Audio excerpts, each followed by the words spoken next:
সালাম আলাইকুম তাওসিফ, তুমি কেমন আছো? হ্যাঁ, তুমি কেমন আছো? এই যে দেখো, এদিকে মোবাইলের দিকে দেখো তুমি। বাবা, কুচু কুচু কুচু কুচু। তাওসিফ, তুমি দেখছো?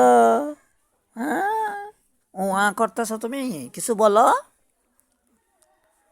কিছু বলো বলো।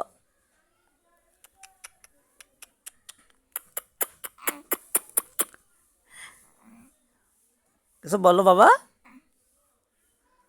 সবার সবার সবার আগামী ঈদ মুবারক বলে দাও। তাকাব্বালাল্লাহু মিন্না ওয়া মিন্না মিনকুম বলে দাও, সবাইকে বলে দাও, এটা বলে দাও। তাওসিফ, এই খাইছে রে, আল্লাহ কি কে দিছে এটা? তুমি? আরে আল্লাহ, তাওসিফ দিছে। আচ্ছা।